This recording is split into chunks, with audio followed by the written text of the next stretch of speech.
അപ്പോൾ ഞാൻ ഉണ്ടാക്കുന്നൊരു പത്തിരിപ്പൊടിയാണിത്. അപ്പോൾ പച്ചവെള്ളത്തിലൊക്കെ കുഴച്ച് ചുടാൻ പറ്റുന്നൊരു പത്തിരീൻ്റെ ആണ്. അപ്പോൾ ഇതെങ്ങനെയാണ് ഈ പൊടി ഉണ്ടാക്കുന്നത് നമുക്ക് കാണാം. ഇത് 1 ലിറ്ററിൻ്റെ ഒരു പാട്ടയാണ് ഞങ്ങളൊരു ചായയൊക്കെ ഉണ്ടാക്കുന്നത്. അതിൽ 4 പ്രാവശ്യം നമ്മുടെ റേഷൻ കടയിൽ നിന്ന് കിട്ടുന്ന പുഴുക്കലരി ഉണ്ടല്ലോ, പുഴുങ്ങലരി എന്നൊക്കെ പറയുന്നത്, അത് 4 കപ്പ് ഇതിലേക്ക് ഒഴിച്ചു കൊടുക്കുകയാണ്. അപ്പോൾ കുറച്ചല്ല കൂടുതലല്ല, അത് കറക്റ്റായിട്ട് തന്നെ ഞാൻ ഒഴിച്ചു കൊടുക്കുന്നത്. അങ്ങനെയാണ് ഞങ്ങൾ ഇതിൻ്റെ അളവ് എടുക്കാറുള്ളത് ഇവിടെ.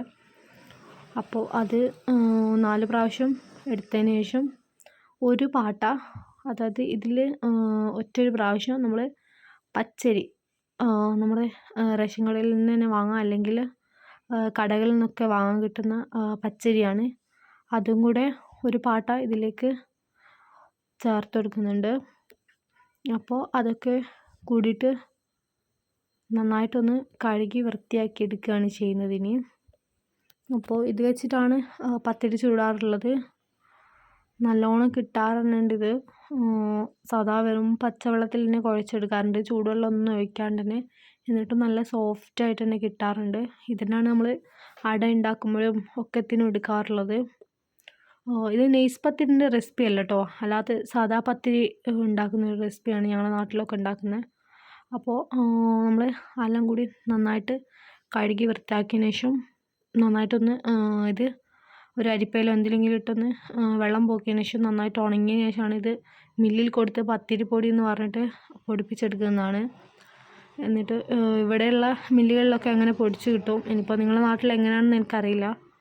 അപ്പോൾ നന്നായി ഉണങ്ങിയതിന് ശേഷം നമ്മൾ മില്ലിൽ കൊണ്ടുപോയി പൊടിപ്പിച്ച് കൊണ്ടുവന്നാൽ അവരുടെ ഇതുപോലെ കിട്ടും. ഞാൻ ഉണ്ടാക്കുമ്പോൾ എല്ലാവരും ചോദിക്കാറുണ്ട് ഈ പൊടി എങ്ങനെയാണ് ഉണ്ടാക്കുന്നതെന്നൊക്കെ. അപ്പോൾ ഇതുകൊണ്ട് നെയ്പത്തിലും സാദാ പത്തിലും ഒക്കെ ഉണ്ടാക്കാറുണ്ട്. അപ്പോൾ ജസ്റ്റ് കുറച്ചൊന്ന് കാണിച്ചു തരാം ഇതിനെക്കൊണ്ട് ഉണ്ടാക്കിയിട്ടുള്ള പത്തിരി. സാദാ പച്ചവെള്ളം കൊണ്ട് തന്നെ കുഴച്ചെടുത്തിട്ടുള്ളതാണ്. അപ്പോൾ ഇത് കുറച്ച് ഉപ്പും പിന്നെ ആവശ്യത്തിന് വെള്ളം നോക്കിയിട്ട് ഒഴിച്ചു കൊടുക്കുക. അപ്പോൾ വെള്ളം അധികം കൂടാനും പാടില്ല, കുഴയാനും പാടില്ല. ഇങ്ങനെ ഒരു പരുവത്തിലാക്കിയെടുക്കുക. എന്നിട്ട് അതൊന്ന് നമുക്ക് അപ്പാടെ എണ്ണയിലിട്ട് പൊരിക്കാം, അല്ലാതെയും നമുക്കിത് പത്തിരിക്കല്ലിൽ വെച്ചും ചുട്ടെടുക്കാം. അപ്പോൾ അത് ഞാനിങ്ങനെ ചുട്ടെടുത്തിട്ട് തന്നെ നല്ലോണം പൊന്തി വന്നിട്ടുണ്ട്. അപ്പോൾ ഇത് കഴിക്കാനാണെങ്കിലും നല്ല ടേസ്റ്റ് തന്നെയാണ്, നല്ല സോഫ്റ്റ് തന്നെ ആയിട്ടുണ്ട്. അപ്പോൾ ഇതുകൊണ്ട് കുറേ സാധനങ്ങൾ ഉണ്ടാക്കിയിട്ടുണ്ട്. അടയും സാദാ എണ്ണ പൊരിച്ചെടുക്കാത്ത പോലത്തെ പത്തിരിയും പിന്നെ കുഴക്കട്ട ഒക്കെ ഈ ഒരു പൊടിയിൽ നിന്ന് ഉണ്ടാക്കുന്നത് കാണാത്തവരുടെ കണ്ടു നോക്കുക.